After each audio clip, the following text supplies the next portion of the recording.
Picture this. You're 400 feet beneath the ocean's surface, trapped inside a steel tube the length of 2 football fields. There's no sunlight, no fresh air, and no escape. You share your coffin-sized bed with 2 other sailors in shifts. You get 3 minutes to shower, if you're lucky. And you haven't seen your family or spoken to the outside world in over 6 months. This isn't a nightmare scenario or some dystopian movie plot. This is the daily reality for thousands of brave American submariners who serve aboard our nation's nuclear submarines right now, at this very moment, somewhere deep beneath the world's oceans. Most Americans have no idea what these heroes endure to keep our country safe. The truth about life inside a nuclear submarine is far more brutal than anything Hollywood has ever shown us. We're talking about conditions so harsh that the U.S. Navy loses 30% of submarine personnel due to mental health challenges alone. In March 2024, the Royal Navy's HMS Vengeance spent 201 days underwater without surfacing. That's almost 7 months in what can only be described as a floating prison. The USS Missouri recently completed a deployment where it spent 163 out of 181 days submerged. These aren't short training exercises. These are real missions with real consequences for our national security. But here's what will shock you the most.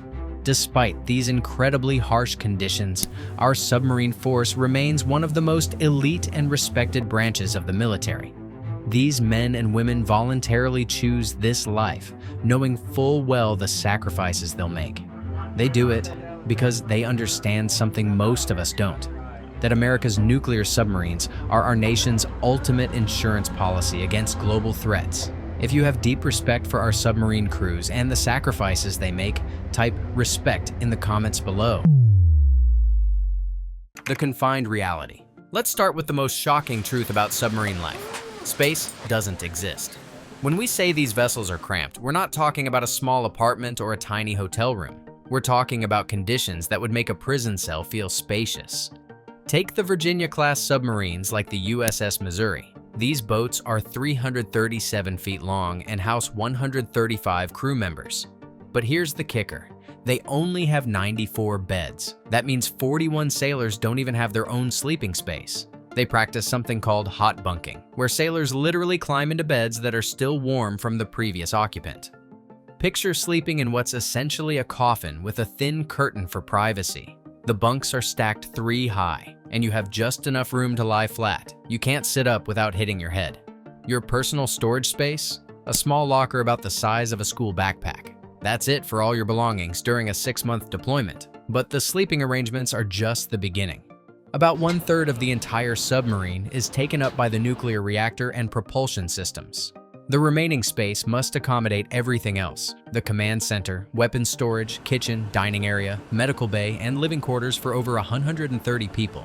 The main sleeping area for junior sailors looks like something from a science fiction horror movie, row after row of narrow bunks with barely enough space to turn over. Privacy is non-existent. Someone is always sleeping, which means absolute silence is mandatory.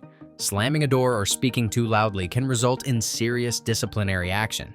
But here's what makes our submarine crews truly exceptional. They don't just endure these conditions, they thrive in them.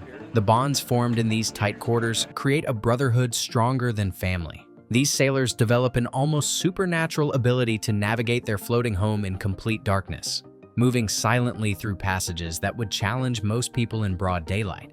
The psychological warfare within. Now, let's talk about something the Navy kept quiet for decades: the mental toll of submarine service. The statistics are staggering and frankly disturbing. 30% of all personnel losses in the submarine force are due to mental health diagnoses. Let that sink in. Not injuries, not accidents, but the psychological pressure of submarine life itself.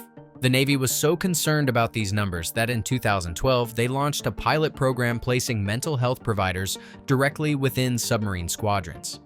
By 2016, all 7 submarine ports had dedicated mental health professionals, something that had never been necessary in the Navy's 250-year history. Dr. Ashley Schenberger-Hess, a Navy psychologist who worked directly with submarine crews, revealed that submariners face unique stressors that most people can't imagine. They literally live where they work and can be called to duty at any moment. There's no escape, no time off, no weekend break from the job. Recent studies conducted in 2021 followed 24 submarine volunteers during extended patrols. The results were eye-opening. Psychological health deteriorated across the board during missions. However, those sailors who practiced mindfulness techniques showed better adaptation and mental resilience. The confined environment creates a pressure cooker effect. Imagine being locked in a basement with 130 other people for 6 months. You can't go outside. You can't call home when you want. You can't even step away from someone who's annoying you. Every personality conflict, every bad day, every moment of homesickness gets magnified 100 times over. But here's where our submarine crews show their true character. They've developed an unofficial code of conduct that prevents these pressures from destroying them. Politics are never discussed aboard submarines. Controversial topics are off limits. Sailors instinctively know when to give each other space, even in the most confined quarters. The Naval Health Research Center found that submarine crews develop coping mechanisms that would impress psychologists. They create elaborate entertainment programs, broadcasting radio shows over the ship's internal speakers. They organize competitions and games that can last for weeks. They've turned survival into an art form. The daily grind, underwater. Life aboard a nuclear submarine operates on a schedule that would break most civilian workers. The submarine day lasts 18 hours, not 24. It's divided into 3 6-hour shifts, meaning sailors work for 6 hours, then have 12 hours for maintenance, training, eating, and sleeping, if they're lucky enough to find an available bunk. The work never stops. When you're not on active duty, you're studying ship systems, conducting drills, or maintaining equipment. New sailors, called pukes by the veteran crew, must learn every system on the boat before they can earn their dolphins, the coveted insignia that marks them as qualified submariners. This isn't just memorizing a few procedures. We're talking about understanding complex nuclear reactor operations, weapon systems, navigation equipment, and emergency protocols. A torpedo specialist must know how to operate the nuclear reactor. An administrative officer must understand the missile guidance systems. Everyone must be capable of fighting fires, handling floods, and responding to radiation emergencies. The bathroom situation alone would drive most people to quit. For over 130 people, there are typically only 2 showers available. Shower time is limited to 3 minutes maximum, and that's if water pressure cooperates. The submarine's water recycling system means you're essentially showering in processed seawater. Laundry is a luxury. There's 1 washing machine and 1 dryer for the entire crew. Clean clothes become so valuable that sailors will trade favors, food, and personal items for access to the laundry room. Most submariners wear the same clothes for weeks at a time. The toilet facilities require special training to operate. Human waste is collected in pressurized tanks and ejected at specific times when the submarine's depth and location permit. Using the toilet incorrectly can create serious problems for the entire boat. But despite these harsh realities, our submarine crews maintain the highest standards of professionalism and cleanliness possible. They've mastered the art of personal hygiene under impossible conditions. They've learned to function normally while sharing space that would challenge zoo animals. Isolation from the world. Perhaps the most brutal aspect of submarine life is the complete disconnection from everything familiar. When the USS Missouri completed its last deployment, the crew had been underwater for 163 out of 181 days. That means they surfaced for fewer than 20 days in 6 months. Communication with home is severely limited and unpredictable. Email access only happens when the submarine surfaces, which occurs rarely because surfacing makes the boat vulnerable to detection. When submarines do come to periscope depth to receive messages, the communication window might last only minutes. Commander Darren Gerhardt, who served on the USS Maine, explained the communication dilemma perfectly. When I do come up to periscope depth, that makes me vulnerable, so I have to minimize the amount of times I do that. National security takes priority over personal communication.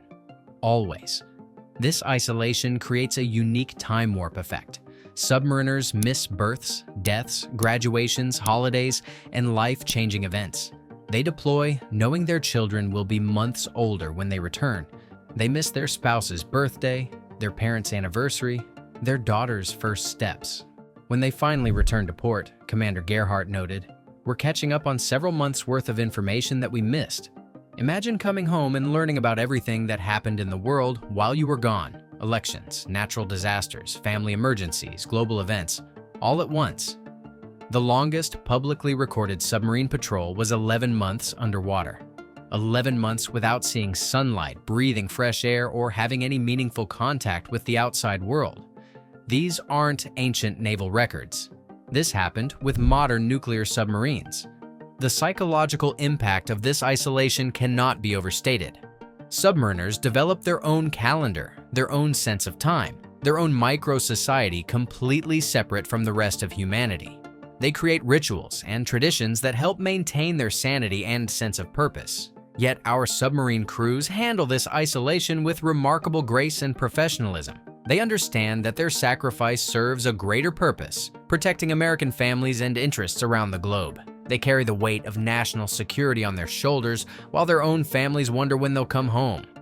Survival in a steel tube. Food becomes an obsession on submarines, and for good reason. It's one of the few pleasures available in an otherwise harsh environment. The submarine force is famous throughout the Navy for having the best food, but even that comes with serious limitations. Fresh food lasts about 2 weeks maximum. After that, crews survive on canned, dried, and frozen supplies for months.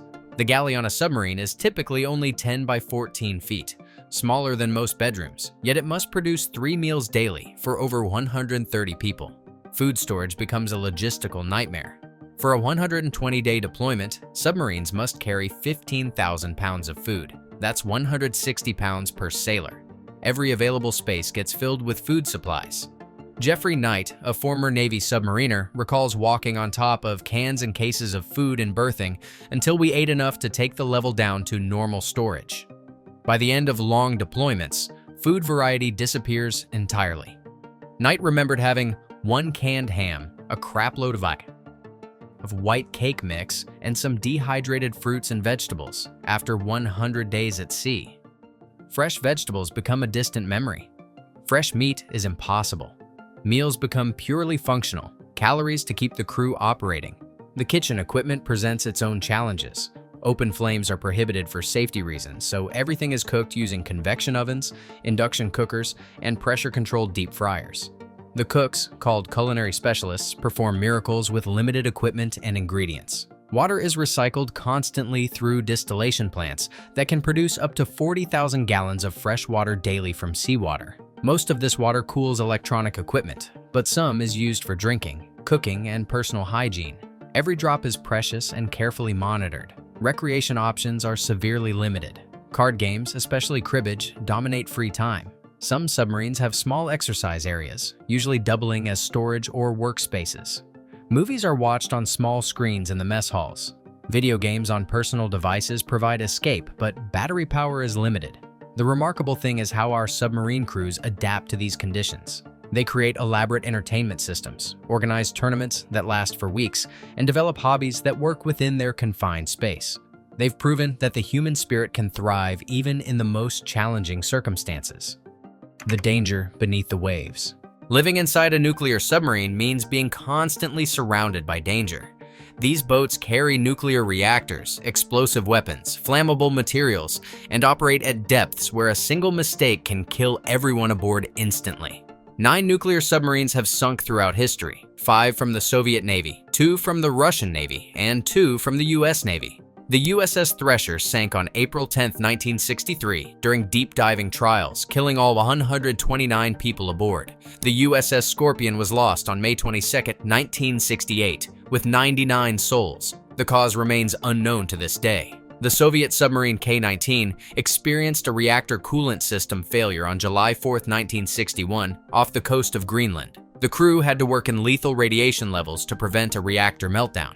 8 sailors died of radiation exposure within a month, and 15 more died within 2 years. These aren't ancient history lessons. They're reminders that submarine service involves life and death decisions every day. The margin for error is 0. A flooded compartment, a reactor emergency, a fire, or a collision can turn a routine patrol into a disaster within minutes. Radiation exposure, while carefully controlled, remains a constant concern. Submariners wear radiation monitors that are checked regularly. They follow strict safety procedures and work in carefully planned shifts to limit exposure. The reactor compartment is off limits during operation, and access is strictly controlled. Emergency drills are constant because emergencies on submarines are often fatal. Fire drills, flood drills, reactor casualty drills, and abandoned ship procedures are practiced until they become automatic responses. Crew members must be able to respond correctly even when awakened from deep sleep. The nuclear reactor itself requires constant attention. It operates 24 hours a day, 7 days a week, creating heat and steam that must be carefully managed. The reactor creates detectable thermal signatures in the water, making stealth more challenging. The reactor's operation generates noise that enemy sonar can potentially detect. Yet our submarine crews handle these dangers with professional calm and expertise. They understand the risks and accept them as part of their service. They train constantly to prevent accidents and respond effectively when problems occur. Their courage and competence keep America's underwater deterrent force operational and effective. The Unbreakable Brotherhood. Despite everything we've discussed, the confinement, the isolation, the danger, the harsh living conditions, something remarkable happens aboard nuclear submarines. These brutal conditions forge bonds between crew members that last lifetimes. Submarine service is entirely voluntary. Every sailor aboard chose this life, knowing full well what they were signing up for. They volunteer because they understand the critical importance of their mission and take pride in being part of America's most elite naval force. The submarine community develops its own culture, traditions, and unwritten rules that help crews survive impossible conditions. They learn to resolve conflicts quickly and quietly. They develop almost supernatural awareness of their shipmates' moods and needs. They create their own entertainment, their own celebrations, and their own support systems. When HMS Scepter was decommissioned in 2010 after 34 years of service, the ceremony marked more than the end of a ship's career. For many crew members, it meant leaving behind friends who had become family. As one observer noted, changing boat is not just leaving a job, it is also leaving a home and friends. This brotherhood extends beyond individual boats to the entire submarine community. Submariners from different boats, different eras, and even different navies share an instant connection based on their shared experience of life beneath the waves. The truth about life inside nuclear submarines is indeed brutal. It pushes human endurance to absolute limits. It demands sacrifices that most people cannot imagine making. It requires mental toughness, physical resilience, and emotional maturity that few possess. But it also creates some of the finest sailors, the strongest leaders, and the most dedicated service members in military history. These men and women volunteer to live in conditions that would break most people because they understand that freedom isn't free, and someone has to pay the price. The next time you sleep peacefully in your own bed, remember that somewhere beneath the ocean's surface, American submariners are standing watch in their steel tubes, protecting our nation and our way of life. They deserve our respect, our gratitude, and our unwavering support. That's the brutal truth about life inside a nuclear submarine. It's harder than most people can imagine, but the sailors who choose this life are truly America's underwater guardians. Make sure to like this video if you have new respect for our submarine crews and subscribe for more content honoring our military heroes.